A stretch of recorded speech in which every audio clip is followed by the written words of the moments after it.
Audiolibro Un curso de milagros. Libro de texto.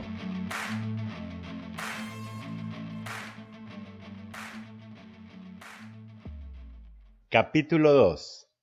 La separación y la expiación. Subcapítulo 1. Los orígenes de la separación. 1. La capacidad de extenderse es un aspecto fundamental de Dios que Él le dio a su Hijo.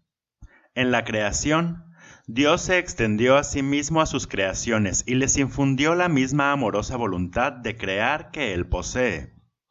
No solo fuiste plenamente creado, sino que fuiste creado perfecto. No existe vacuidad en ti. Debido a la semejanza que guardas con tu Creador, eres creativo. Ningún hijo de Dios puede perder esa facultad, ya que es inherente a lo que Él es, pero puede usarla de forma inadecuada al proyectar. El uso inadecuado de la extensión, la proyección, tiene lugar cuando crees que existe en ti alguna carencia o vacuidad y que puedes suplirla con tus propias ideas en lugar de con la verdad. Este proceso comprende los siguientes pasos. Primero, crees que tu mente puede cambiar lo que Dios creó. Segundo, crees que lo que es perfecto puede volverse imperfecto o deficiente.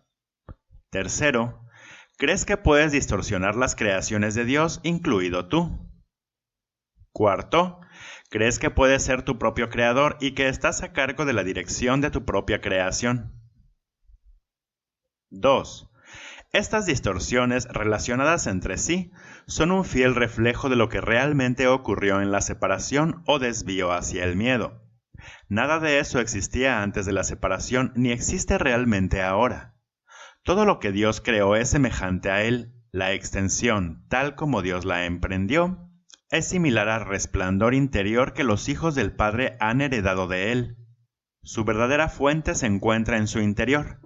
Esto es tan cierto con respecto al Padre como al Hijo. En este sentido, la creación incluye tanto la creación del Hijo por Dios como las creaciones del Hijo una vez que su mente ha sanado.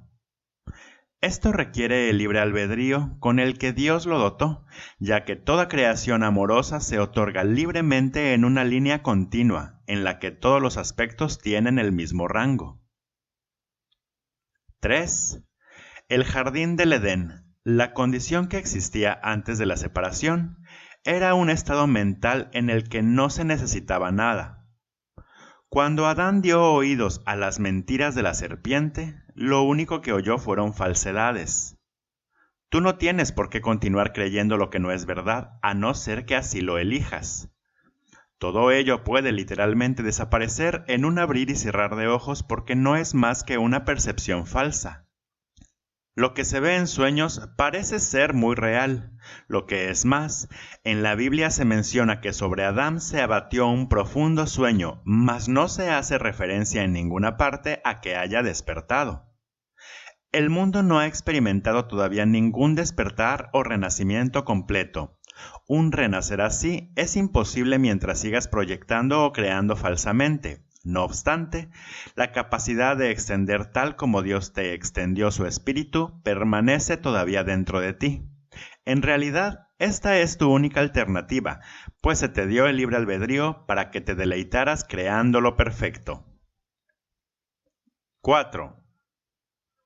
Todo miedo se reduce, en última instancia, a la básica percepción errónea de que tienes la capacidad de usurpar el poder de Dios.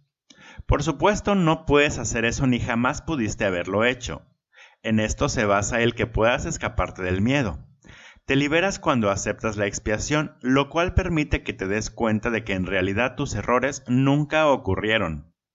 Solo después del sueño profundo que se abatió sobre Adán, pudo éste experimentar pesadillas. Si de repente se enciende una luz cuando alguien está teniendo un sueño aterrador, puede que inicialmente interprete la luz como parte de su sueño y tenga miedo de ella. Sin embargo, cuando se despierte, la percibirá correctamente como su liberación del sueño, al que dejará entonces de atribuir realidad. Esta liberación no se basa en ilusiones. El conocimiento que ilumina no solo te libera, sino que también te muestra claramente que eres libre. 5. Sean cuales sean las mentiras que te hayas creído, para el milagro son irrelevantes, pues puedes subsanar cualquiera de ellas con la misma facilidad. El milagro no hace distinciones entre diferentes percepciones falsas. Su única finalidad es distinguir entre la verdad por un lado y el error por el otro. Algunos milagros pueden parecer más difíciles de obrar que otros, pero no te olvides del primer principio de este curso. No hay grados de dificultad en los milagros. En realidad, eres perfectamente invulnerable a toda expresión de falta de amor.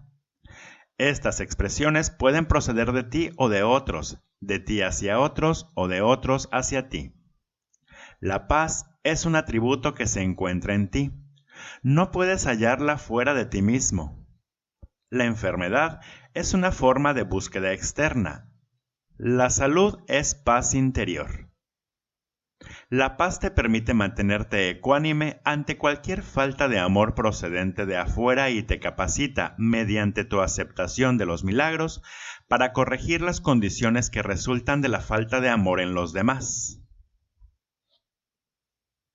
Subcapítulo 2. La expiación como defensa. 1.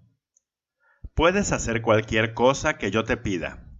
Te he pedido que obres milagros y he dejado claro que los milagros son naturales, correctivos, sanadores y universales.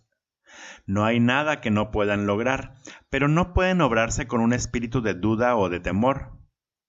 Cuando tienes miedo de algo, estás admitiendo que ello tiene el poder de hacerte daño. Recuerda que donde esté tu corazón, allí también estará tu tesoro. Crees en lo que consideras valioso. Si tienes miedo, es que estás equivocado con respecto a lo que es valioso. Tu entendimiento inevitablemente evaluará erróneamente, y al otorgar el mismo poder a todos los pensamientos, inevitablemente destruirás la paz. Por eso es por lo que la Biblia habla de la paz de Dios que supera todo razonar. No hay error que pueda alterar esa paz en lo más mínimo. Dicha paz no permite que nada que no proceda de Dios te afecte. Este es el uso correcto de la negación. No se usa para ocultar nada, sino para corregir el error, pues lleva todos los errores ante la luz, y puesto que el error es lo mismo que la oscuridad, corrige todos los errores automáticamente. 2. La auténtica negación es un poderoso mecanismo protector. Puedes y debes negar toda creencia de que el error puede hacerte daño. Esta clase de negación no oculta, sino que corrige. Tu mente recta depende de ella.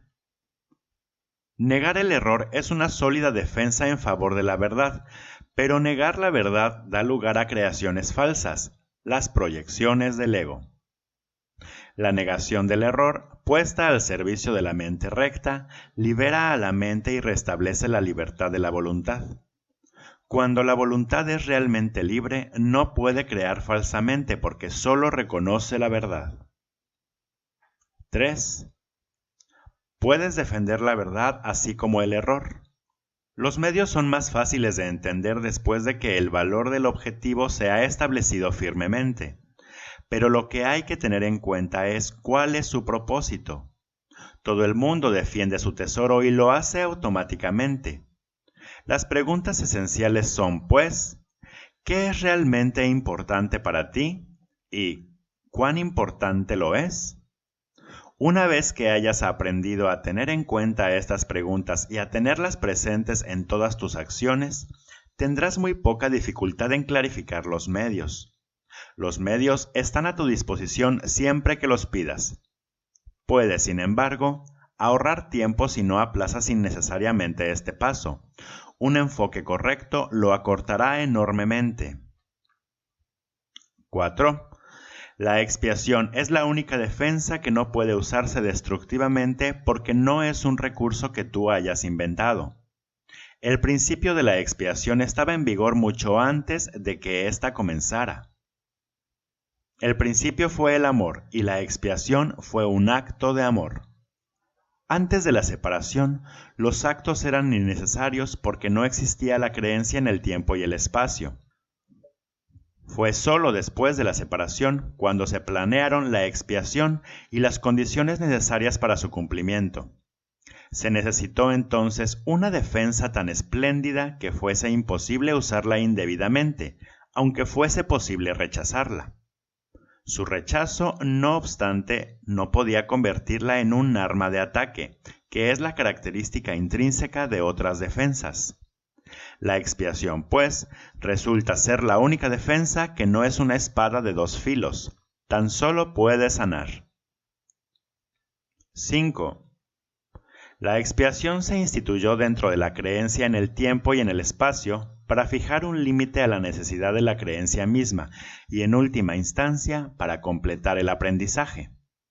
La expiación es la lección final, el aprendizaje en sí, al igual que las aulas donde tiene lugar, es temporal. La capacidad para aprender carece de valor cuando ya no hay necesidad de cambiar. Los que son eternamente creativos no tienen nada que aprender. Tú puedes aprender a mejorar tus percepciones y puedes convertirte progresivamente en un mejor alumno. De este modo, habrá cada vez más armonía entre la creación y tú. Pero la filiación en sí es una creación perfecta y la perfección no tiene grados. El aprendizaje solo tiene sentido mientras se crea en diferencias. 6. La evolución es un proceso en el que aparentemente pasas de un nivel al siguiente. Corriges tus previos tropiezos yendo hacia adelante. Este proceso es realmente incomprensible en términos temporales, puesto que retornas a medida que avanzas. La expiación es el medio a través del cual puedes liberarte del pasado a medida que avanzas, pues desvanece los errores que cometiste en el pasado, haciendo de este modo innecesario el que sigas volviendo sobre tus pasos sin avanzar hacia tu retorno. En este sentido, la expiación ahorra tiempo, pero al igual que el milagro al que sirve, no lo abole. Mientras siga habiendo necesidad de expiación, seguirá habiendo necesidad de tiempo. Pero la expiación, en cuanto que plan que ya se ha completado, tiene una relación única con el tiempo. Hasta que la expiación no se complete, sus diversas fases evolucionarán en el tiempo, pero la expiación en su totalidad se encuentra al final del tiempo. En este punto, el puente de retorno ya se ha construido. 7. La expiación es un compromiso total. Puede que aún asocies esto con perder, equivocación esta que todos los hijos de Dios separados cometen de una u otra forma. Resulta difícil creer que una defensa que no puede atacar sea la mejor defensa. Eso es lo que se quiere decir con los mansos heredarán la tierra. Literalmente se apoderarán de ella debido a su fortaleza.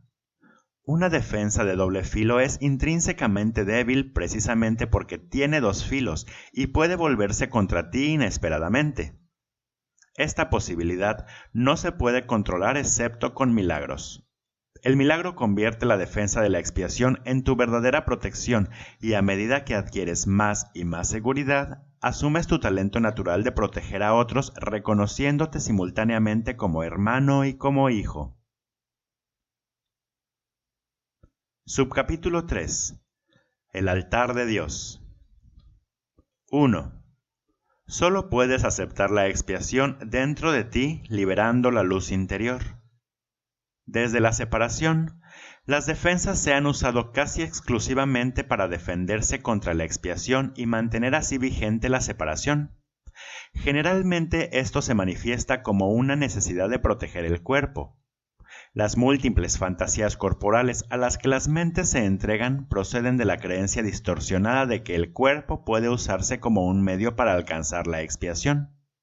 Percibir el cuerpo como un templo es únicamente el primer paso en el proceso de corregir esta distorsión, ya que solo la altera en parte. Dicha percepción del cuerpo ciertamente reconoce que la expiación en términos físicos es imposible. El siguiente paso, no obstante, es darse cuenta de que un templo no es en modo alguno una estructura. Su verdadera santidad reside en el altar interior en torno al cual se erige la estructura. Hacer hincapié en estructuras hermosas es señal de que se teme a la expiación y de que no se está dispuesto a llegar al altar en sí. La auténtica belleza del templo no puede verse con los ojos físicos. La visión espiritual, por otra parte, al ser una visión perfecta, no puede ver la estructura en absoluto. Puede, no obstante, ver el altar con perfecta claridad. 2.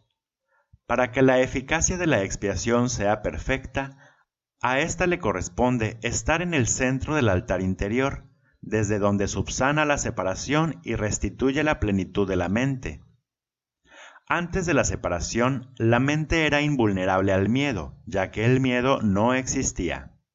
Tanto la separación como el miedo son creaciones falsas que tienen que deshacerse a fin de que se pueda restaurar el templo y abrir el altar para que reciba la expiación.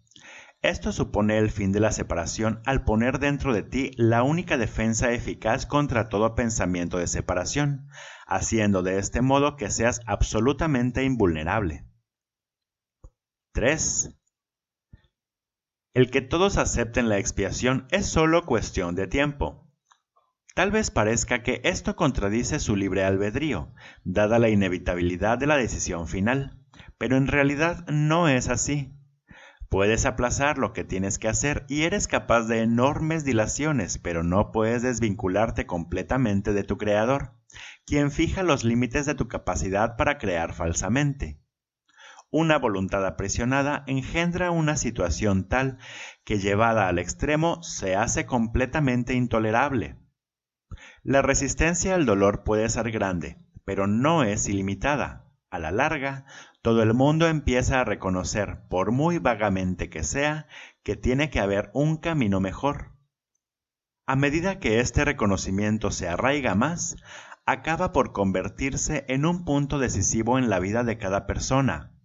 Esto finalmente vuelve a despertar la visión espiritual y al mismo tiempo mitiga el apego a la visión física. Este alternar entre los dos niveles de percepción se experimenta normalmente como un conflicto que puede llegar a ser muy agudo. Aún así, el desenlace final es tan inevitable como Dios. 4.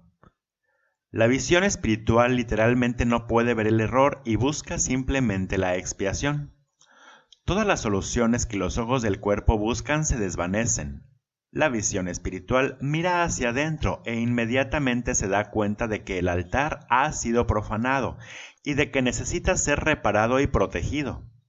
Perfectamente consciente de la defensa apropiada, la visión espiritual pasa por alto todas las demás y mira más allá del error hacia la verdad. Debido a la fuerza de su visión, pone a la mente a su servicio. Esto restablece el poder de la mente y hace que las demoras le resulten cada vez más intolerables al darse cuenta de que lo único que hacen es añadir dolor innecesario. Como resultado, la mente se vuelve cada vez más sensible a lo que antes habría considerado solo pequeñas molestias. 5. Los hijos de Dios tienen derecho al perfecto bienestar que resulta de tener perfecta confianza.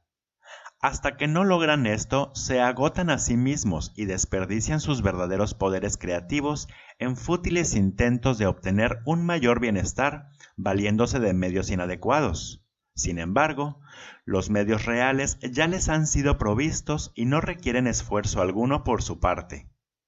La expiación es la única ofrenda digna de ser ofrecida en el altar de Dios, debido al valor que el altar en sí tiene.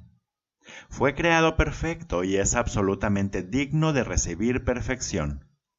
Entre Dios y sus creaciones existe una perfecta interdependencia. Él depende de ellas porque las creó perfectas. Les dio su paz para que nada las pudiera alterar ni engañar.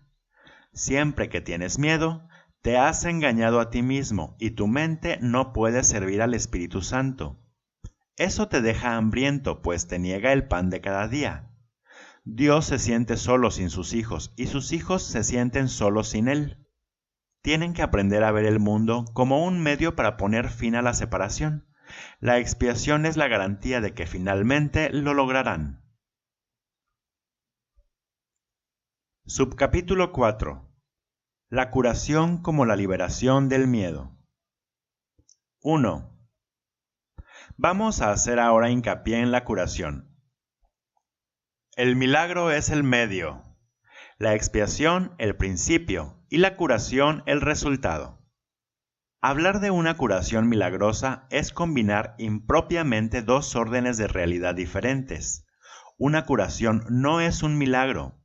La expiación, el último milagro, es un remedio y cualquier clase de curación es su resultado. Es irrelevante a qué clase de error se aplique la expiación. Toda curación es esencialmente una liberación del miedo.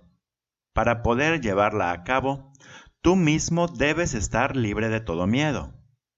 No entiendes lo que es la curación debido a tu propio miedo. 2. Un paso importante en el plan de la expiación es deshacer el error en todos los niveles. La enfermedad o mentalidad no recta es el resultado de una confusión de niveles, pues siempre comporta la creencia de que lo que está mal en un nivel puede afectar adversamente a otro. Nos hemos referido a los milagros como un medio de corregir la confusión de niveles, ya que todos los errores tienen que corregirse en el mismo nivel en el que ocurrieron. Solo la mente puede errar. El cuerpo solo puede actuar equivocadamente cuando está respondiendo a un pensamiento falso. El cuerpo no puede crear, y la creencia de que puede, error básico, da lugar a todos los síntomas físicos. Las enfermedades físicas implican la creencia en la magia. La distorsión que dio lugar a la magia se basa en la creencia de que existe una capacidad creadora en la materia que la mente no puede controlar. Este error puede manifestarse de dos formas. Se puede creer que la mente puede crear falsamente en el cuerpo o que el cuerpo puede crear falsamente en la mente. Cuando se comprende que la mente, el único nivel de creación, no puede crear más allá de sí misma, ninguno de esos dos tipos de confusión tiene por qué producirse. 3. Solo la mente puede crear porque el espíritu ya fue creado y el cuerpo es un recurso de aprendizaje al servicio de la mente. Los recursos de aprendizaje no son lecciones en sí mismos, su propósito es simplemente facilitar el aprendizaje. Lo peor que puede ocurrir cuando se usan indebidamente es que no lo faciliten. De por sí, un recurso de aprendizaje no puede producir errores en el aprendizaje. El cuerpo, si se le entiende correctamente, comparte la invulnerabilidad de la expiación en lo que respecta a las defensas de doble filo. Ello es así no porque sea un milagro, sino porque de por sí no da lugar a interpretaciones falsas. El cuerpo es sencillamente parte de tu experiencia en el mundo físico. Se puede exagerar el valor de sus capacidades y con frecuencia se hace. Sin embargo, es casi imposible negar su existencia en este mundo. Los que lo hacen se dedican a una forma de negación particularmente inútil. En este caso, el término inútil significa únicamente que no es necesario proteger a la mente negando lo no mental. Si uno niega este desafortunado aspecto del poder de la mente, está negando también el poder mismo. 4. Todos los remedios materiales que aceptas como medicamentos para los males corporales son reafirmaciones de principios mágicos. Este es el primer paso que nos conduce a la creencia de que el cuerpo es el causante de sus propias enfermedades. El segundo paso en falso es tratar de curarlo por medio de agentes no creativos. Esto no quiere decir, sin embargo, que el uso de tales agentes con propósitos correctivos sea malo. A veces la enfermedad tiene tan aprisionada a la mente que temporalmente le impide a la persona tener acceso a la expiación. En este caso, tal vez sea prudente usar un enfoque conciliatorio entre el cuerpo y la mente, en el que a algo externo se le adjudica temporalmente la creencia de que puede curar. Esto se debe a que lo que menos puede ayudar al que no está en su mente recta o al enfermo es hacer algo que aumente su miedo. De por sí ya se encuentra en un estado debilitado debido a este.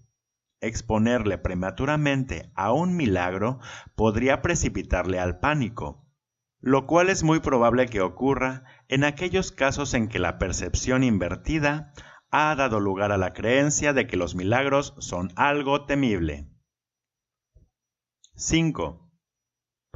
El valor de la expiación no reside en la manera en que se expresa. De hecho, si se usa acertadamente, se expresará inevitablemente en la forma que le resulte más beneficiosa a aquel que la va a recibir. Esto quiere decir que para que un milagro sea lo más eficaz posible, debe expresarse en un idioma que el que lo ha de recibir pueda entender sin miedo. Esto no significa que ese sea necesariamente el más alto nivel de comunicación de que dicha persona es capaz. Significa, no obstante, que ese es el más alto nivel de comunicación de que es capaz ahora. El propósito del milagro es elevar el nivel de comunicación, no reducirlo mediante un aumento del miedo. Subcapítulo 5. La función del obrador de milagros. 1. Antes de que los obradores de milagros estén listos para emprender su función en este mundo, es esencial que comprendan cabalmente el miedo que se le tiene a la liberación. De lo contrario, podrían fomentar inadvertidamente la creencia de que la liberación significa aprisionamiento, creencia que, de por sí, ya es muy prevaleciente. Esta percepción errónea procede a su vez de la creencia de que el daño puede limitarse solo al cuerpo. Esto se debe al miedo subyacente de que la mente puede hacerse daño a sí misma.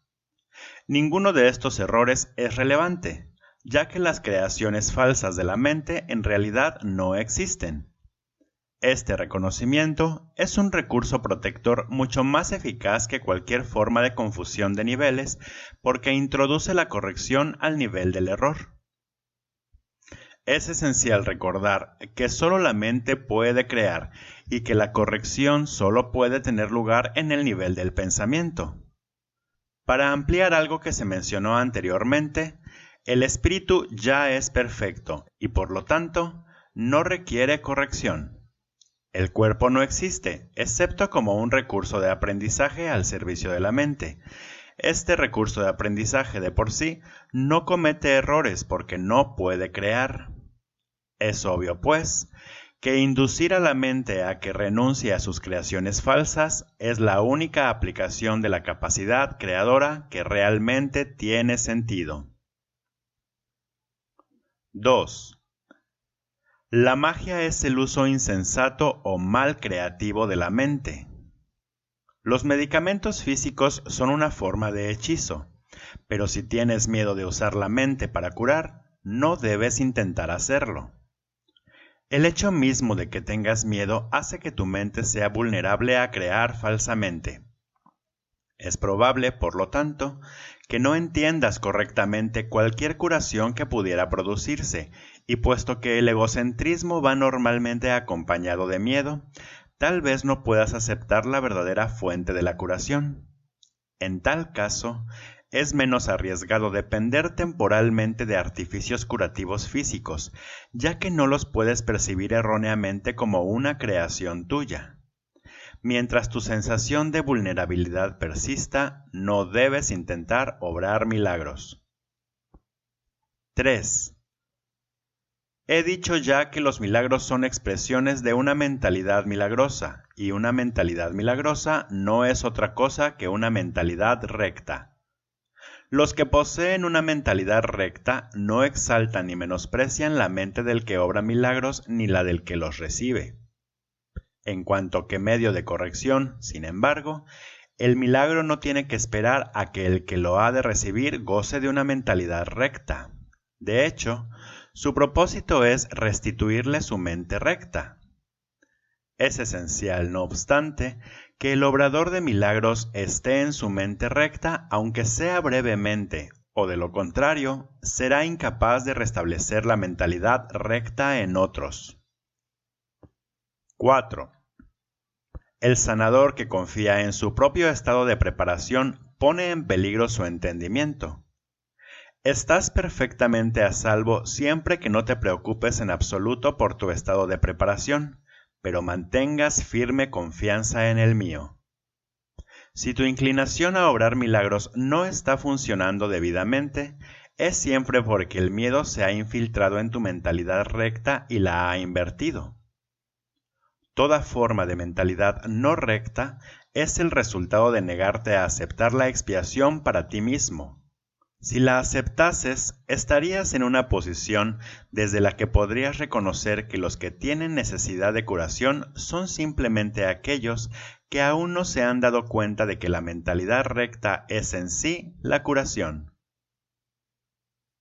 5. La única responsabilidad del obrador de milagros es aceptar la expiación para sí mismo.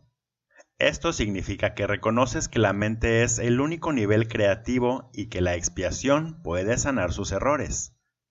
Una vez que hayas aceptado esto, tu mente podrá solamente sanar.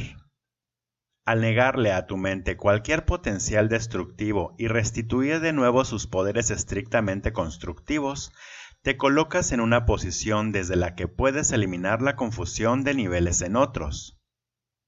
El mensaje que entonces les comunicas es el hecho irrefutable de que sus mentes son igualmente constructivas y de que sus creaciones falsas no pueden hacerle daño. Al afirmar esto, liberas a la mente de la tendencia a exagerar el valor de su propio recurso de aprendizaje y la restituyes a su verdadero papel de estudiante. 6. Debe subrayarse nuevamente que al cuerpo le resulta tan imposible aprender como crear, en cuanto que recurso de aprendizaje se deja llevar simplemente por el estudiante, mas si se le dota falsamente de iniciativa propia, se convierte en una seria obstrucción para el mismo aprendizaje que debería facilitar. Solo la mente es capaz de iluminación. El espíritu ya está iluminado y el cuerpo de por sí es demasiado denso. La mente, sin embargo, puede hacer llegar su iluminación hasta el cuerpo al reconocer que éste no es el estudiante y que por lo tanto no tiene la capacidad de aprender. Es muy fácil, no obstante, poner al cuerpo en armonía con la mente una vez que ésta ha aprendido a mirar más allá de él hacia la luz. 7. El aprendizaje que verdaderamente corrige comienza siempre con el despertar del espíritu y con el rechazo de la fe en la visión física. Esto frecuentemente entraña temor, ya que tienes miedo de lo que tu visión espiritual te mostraría. Anteriormente, dije que el Espíritu Santo no puede ver errores y que solo puede mirar más allá de ellos hacia la defensa de la expiación. No cabe duda de que esto puede producir incomodidad, mas la incomodidad no es el resultado de la percepción. Cuando se le permite al Espíritu Santo contemplar la profanación del altar, Él mira de inmediato hacia la expiación. Nada que Él perciba puede producir miedo. Todo lo que resulta de la conciencia espiritual simplemente se canaliza hacia la corrección. La incomodidad se manifiesta únicamente para traer a la conciencia la necesidad de corrección. 8. El miedo a la curación surge, en última instancia, de no estar uno completamente dispuesto a aceptar que la curación es necesaria. Lo que el ojo físico ve no es correctivo ni tampoco es posible corregir el error mediante ningún medio físicamente visible. Mientras creas en lo que tu visión física te muestra, tus intentos de corregir estarán mal encauzados. La verdadera visión queda nublada porque te resulta intolerable ver tu propio altar profanado, mas como el altar ha sido profanado, tu estado se torna doblemente peligroso, a menos que percibas que así ha sido. 9. Curar es una habilidad que se desarrolló después de la separación, antes de la cual era innecesaria. Es temporal al igual que todos los aspectos de la creencia en el tiempo y en el espacio. Mientras el tiempo continúe, no obstante, la curación seguirá siendo necesaria como medio de protección.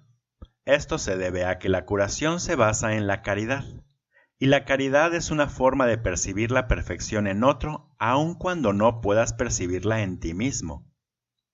La mayoría de los conceptos más elevados que ahora eres capaz de concebir dependen del tiempo. La caridad, en realidad, no es más que un pálido reflejo de un amor mucho más poderoso y todo abarcador, que se encuentra mucho más allá de cualquier forma de caridad que te hayas podido imaginar hasta ahora. La caridad es esencial para la mentalidad recta, aun en la pequeña medida en que ahora puedas alcanzarla. 10.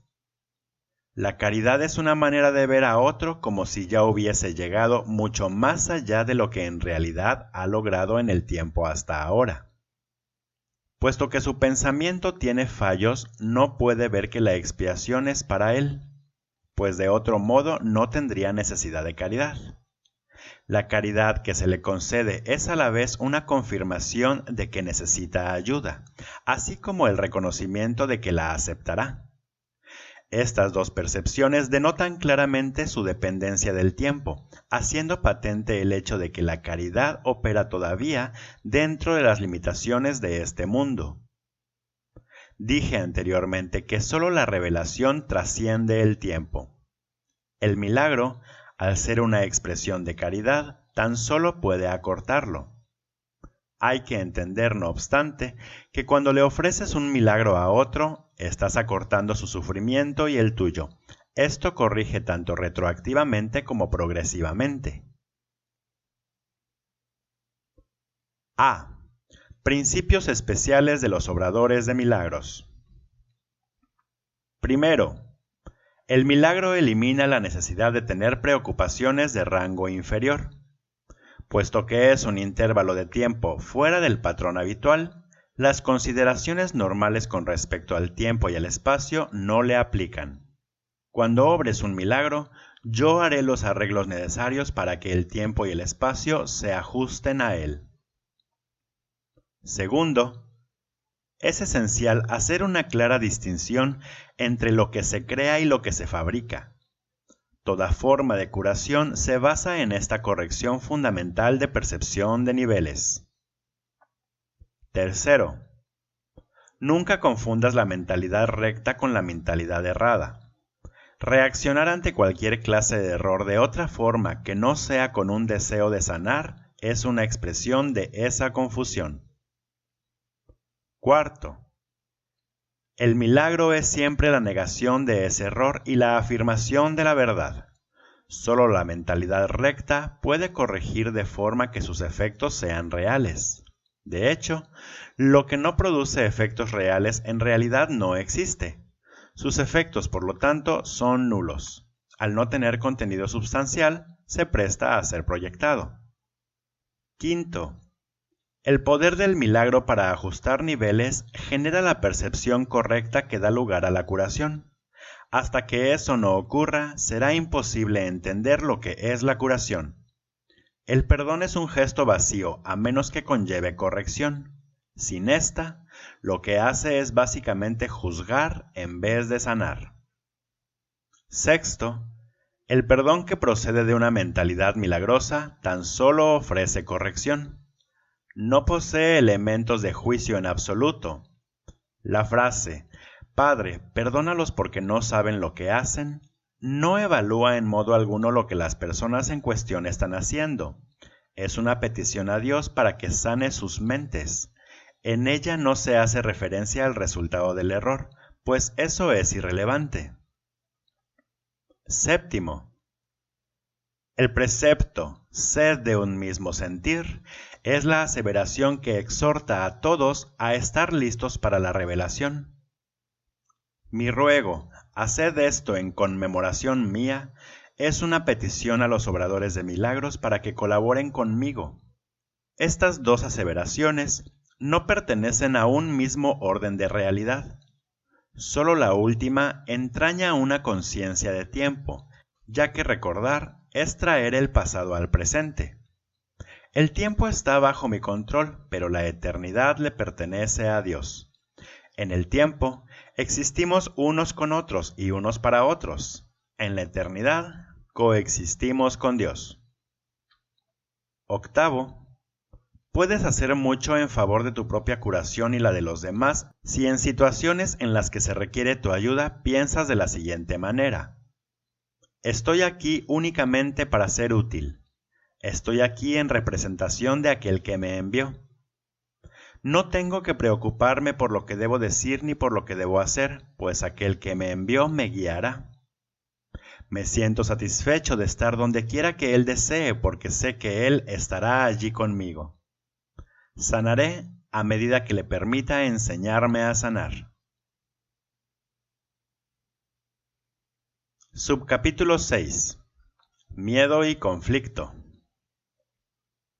1. Tener miedo parece ser algo involuntario y no estar bajo tu control. Mas he dicho ya que solo los actos constructivos deben ser involuntarios. Mi control puede hacerse cargo de todo lo que no es importante, mientras que, si así lo decides, mi asesoramiento puede dirigir todo lo que lo es. Yo no puedo controlar el miedo, pero éste puede ser autocontrolado. Tu miedo me impide darte mi control. La presencia del miedo indica que has elevado pensamientos corporales al nivel de la mente. Eso los pone fuera de mi control y te hace sentir personalmente responsable de ellos, lo cual es una obvia confusión de niveles. 2. Yo no fomento la confusión de niveles. Tú debes, no obstante, elegir corregirla. No justificarías un comportamiento de mente por tu parte diciendo que no pudiste evitarlo. ¿Por qué entonces condonas pensamientos de mentes? Hay una confusión en esto que te convendría examinar detenidamente. Tal vez creas que eres responsable de lo que haces, pero no de lo que piensas. La verdad es que eres responsable de lo que piensas porque es solamente en ese nivel donde puedes ejercer tu poder de decidir. Tus acciones son el resultado de tus pensamientos. No puedes separarte de la verdad otorgándole autonomía al comportamiento. Este lo controlo yo automáticamente tan pronto como pongas tus pensamientos bajo mi dirección. Siempre que tienes miedo, es señal inequívoca de que le has permitido a tu mente crear falsamente y de que no me has permitido guiarla. 3. De nada sirve pensar que controlando los resultados de cualquier pensamiento falso se pueda producir una curación. Cada vez que tienes miedo es porque has tomado una decisión equivocada. Esa es la razón por la que te sientes responsable de ello. Tienes que cambiar de mentalidad, no de comportamiento, y eso es cuestión de que estés dispuesto a hacerlo. No necesitas orientación alguna excepto a nivel mental. La corrección debe llevarse a cabo únicamente en el nivel en el que el cambio es posible. El cambio no tiene ningún sentido en el nivel de los síntomas, donde no puede producir resultados. 4. Deshacer el miedo es tu responsabilidad. Cuando pides que te libere del miedo, estás implicando que no lo es. En lugar de ello, deberías pedir ayuda para cambiar las condiciones que lo suscitaron. Estas condiciones siempre entrañan el estar dispuesto a permanecer separado. A ese nivel, tú puedes evitarlo. Eres demasiado tolerante con las divagaciones de tu mente y condonas pasivamente sus creaciones falsas. El resultado particular no importa, lo que importa es el error fundamental. La corrección es siempre la misma. Antes de decidir hacer algo, pregúntame si tu elección está de acuerdo con la mía. Si estás seguro de que lo está, no tendrás miedo. 5. El miedo es siempre un signo de tensión que surge cuando hay conflicto entre lo que deseas y lo que haces. Esta situación se presenta de dos maneras. Primera, puedes elegir hacer cosas conflictivas, ya sea simultánea o sucesivamente. Esto da lugar a un comportamiento conflictivo, lo cual te resulta intolerable porque la parte de la mente que quiere hacer otra cosa se enfurece. Segunda, Puedes comportarte de acuerdo a cómo crees que debes, mas sin querer hacerlo realmente.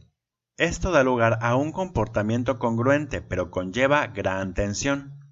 En ambos casos, la mente y el comportamiento están en desacuerdo, lo cual da lugar a una situación en la que estás haciendo algo que realmente no quieres hacer. Esto suscita una sensación de coerción que normalmente produce furia y es muy probable que también dé lugar a proyecciones. Siempre que tienes miedo es porque aún estás indeciso. Tu mente se encuentra por lo tanto dividida y tu comportamiento inevitablemente se vuelve errático. La corrección a nivel del comportamiento puede cambiar el error del primer tipo al segundo, mas no elimina el miedo. 6. Es posible alcanzar un estado en el que dejas que yo guíe tu mente sin ningún esfuerzo consciente por tu parte. Mas ello requiere un grado de buena voluntad que tú aún no has desarrollado. El Espíritu Santo no puede pedirte que hagas más de lo que estás dispuesto a hacer. La fuerza para hacer lo que Él te pide procede de una firme resolución por tu parte. Hacer la voluntad de Dios no produce ninguna tensión una vez que reconoces que su voluntad es también la tuya. La lección en este caso es muy sencilla, aunque muy fácil de pasar por alto. Voy, por lo tanto, a repetirla y te exhorto a que escuches atentamente. Solo tu mente puede producir miedo.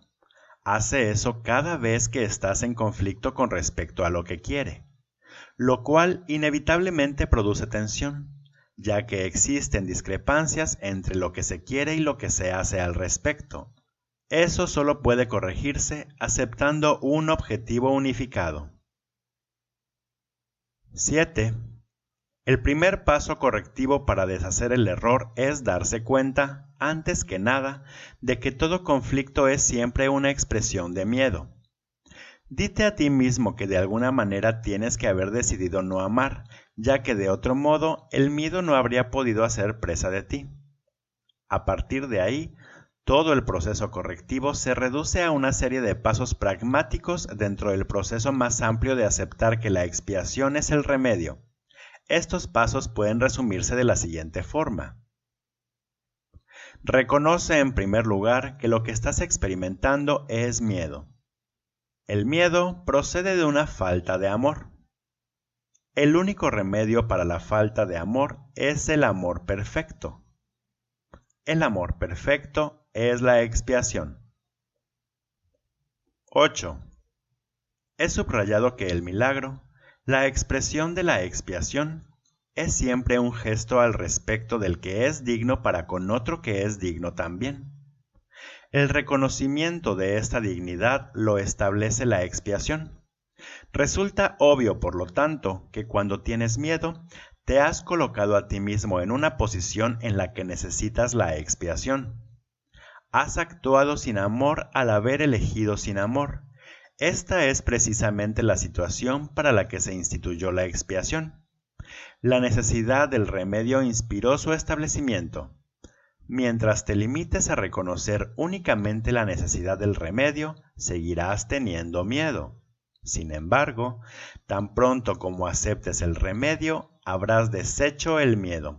Así es como tiene lugar la verdadera curación. 9. Todo el mundo experimenta miedo. Sin embargo, no se requeriría más que una pequeña dosis de recto pensar para que uno pudiese darse cuenta de por qué se produce. Son muy pocos los que aprecian el verdadero poder de la mente y nadie permanece totalmente consciente de él todo el tiempo. No obstante, si esperas liberarte del miedo, hay algunas cosas que debes comprender y comprender plenamente. La mente es muy poderosa y jamás pierde su fuerza creadora. Nunca duerme, está creando continuamente. Es difícil reconocer la oleada de poder que resulta de la combinación de pensamiento y creencia, la cual puede literalmente mover montañas. A primera vista parece arrogante creer que posees tal poder, mas no es esa la verdadera razón de que no lo creas. Prefieres creer que tus pensamientos no pueden ejercer ninguna influencia real porque de hecho les tienes miedo.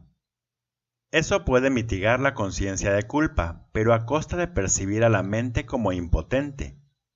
Si crees que lo que piensas no tiene ningún efecto, puede que dejes de tenerle miedo, pero es bastante improbable que le tengas respeto. No hay pensamientos fútiles. Todo pensamiento produce forma en algún nivel. Subcapítulo 7. Causa y efecto. 1. Puede que todavía te quejes de que tienes miedo, pero aún así sigues atemorizándote a ti mismo. He indicado ya que no puedes pedirme que te libere del miedo. Yo sé que no existe, pero tú no. Si me interpusiese entre tus pensamientos y sus resultados, estaría interfiriendo en la ley básica de causa y efecto, la ley más fundamental que existe. De nada te serviría el que yo menosprecie el poder de tu pensamiento. Ello se opondría directamente al propósito de este curso. Es mucho más eficaz que te recuerde que no ejerces suficiente vigilancia con respecto a tus pensamientos. Tal vez pienses que a estas alturas solo un milagro te capacitaría para hacer eso, lo cual es absolutamente cierto. No estás acostumbrado a pensar con una mentalidad milagrosa, pero se te puede enseñar a pensar de esa manera. Todos los obradores de milagros necesitan este tipo de instrucción. 2. No puedo permitir que dejes de vigilar a tu mente, ya que de otro modo no podrías ayudarme. Obrar milagros requiere el que uno se dé cuenta plenamente del poder de los pensamientos a fin de evitar las creaciones falsas.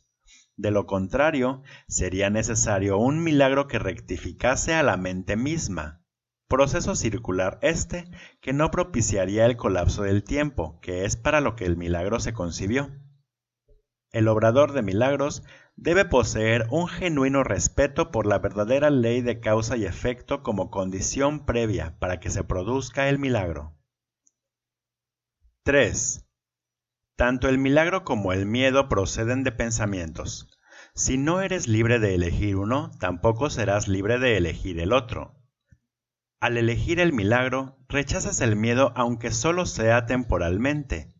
Te has sentido temeroso de todo el mundo y de todas las cosas. Tienes miedo de Dios, de mí y de ti mismo. Nos has percibido erróneamente o creado falsamente y crees en lo que has fabricado. No habrías podido hacer nada de eso si no hubieses tenido miedo de tus pensamientos. Los temerosos no pueden sino crear falsamente, puesto que perciben erróneamente la creación. Cuando creas falsamente, no puedes sino sufrir. El principio de causa y efecto se convierte ahora en un verdadero catalizador, aunque solo sea temporalmente.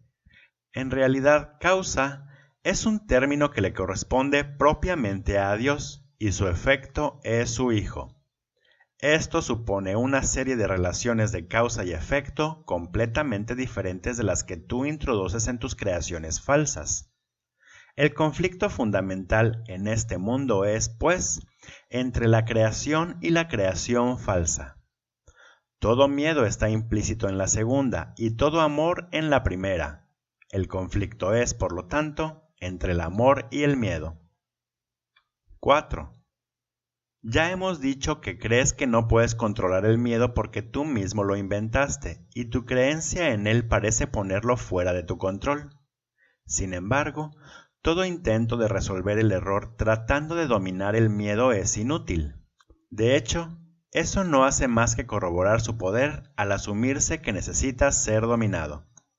La verdadera solución descansa enteramente en alcanzar el dominio por medio del amor.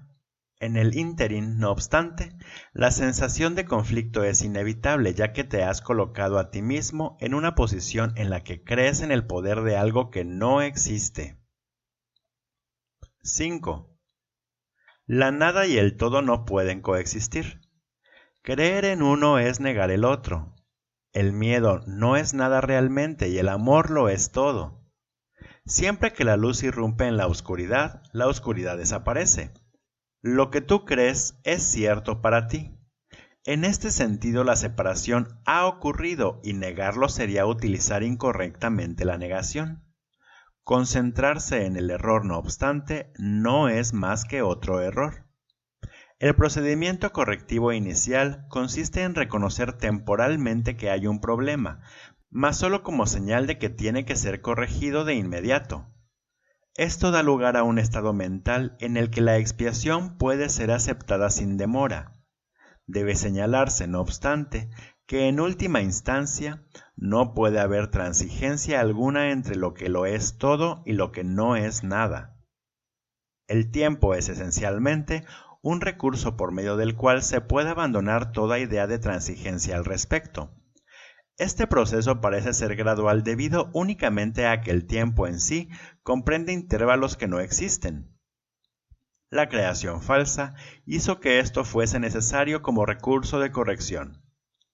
La aseveración, porque tanto amó Dios al mundo, que le dio su unigénito Hijo para que todo el que crea en él no perezca, mas tenga vida eterna, necesita solamente una leve corrección para que tenga sentido en este contexto.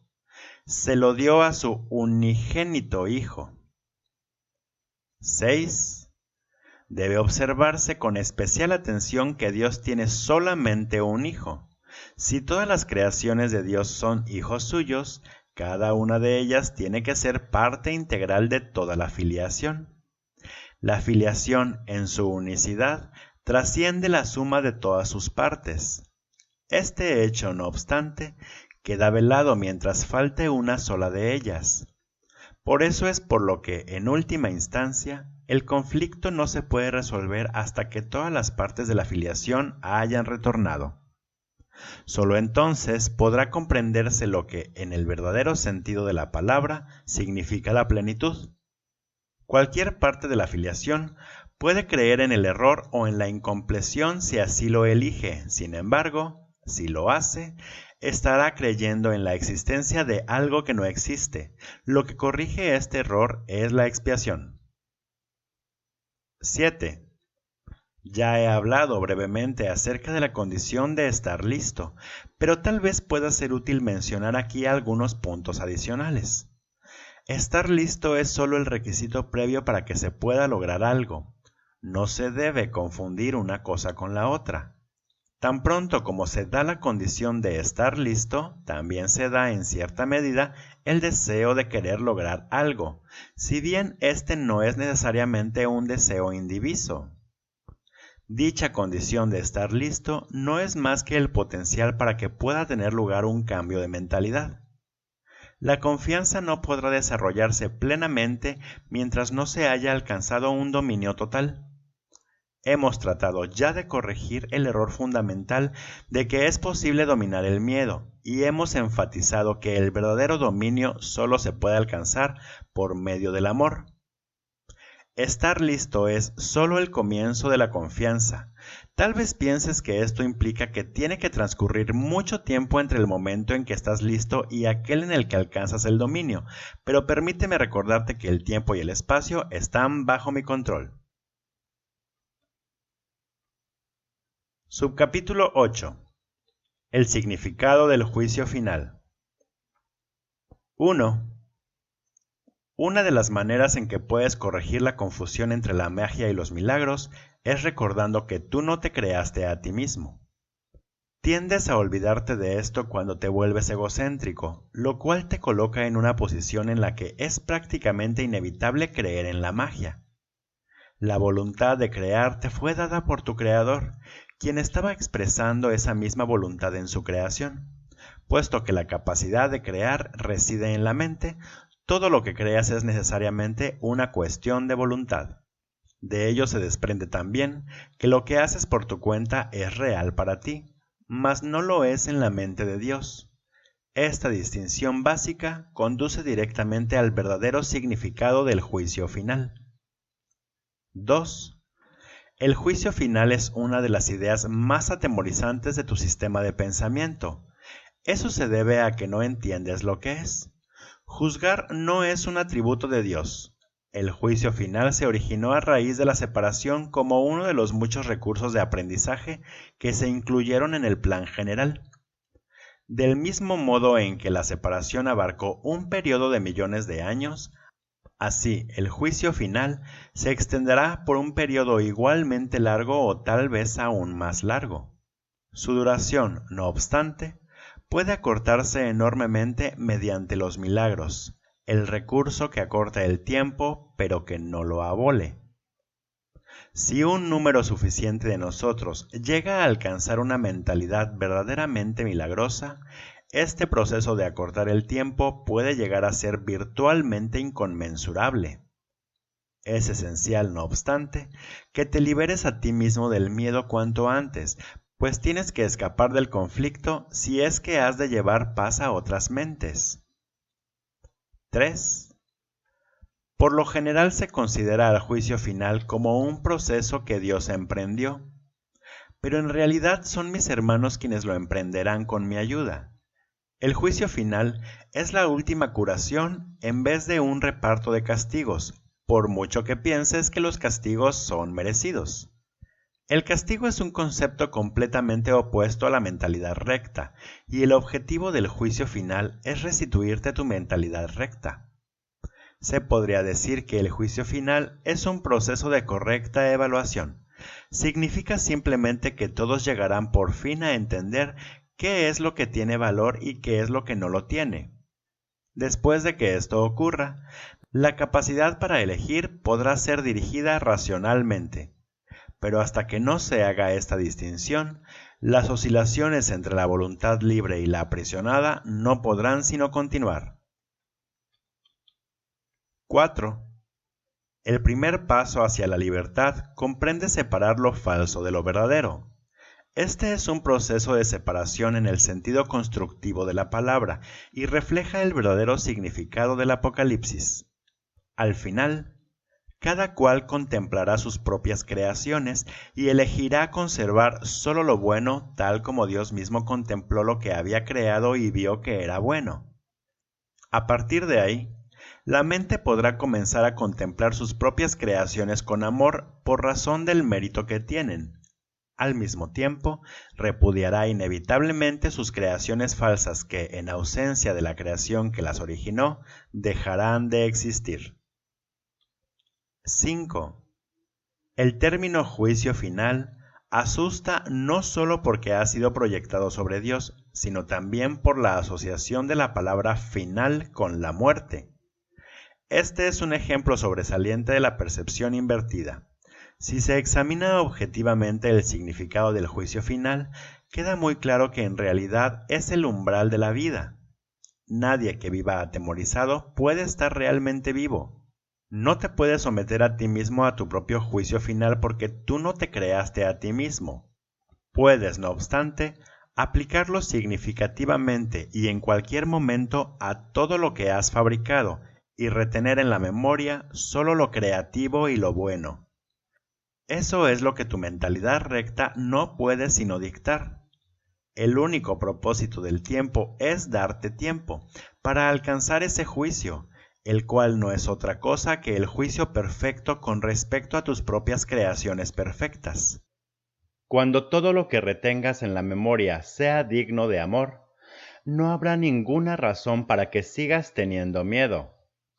Ese es tu papel en la expiación.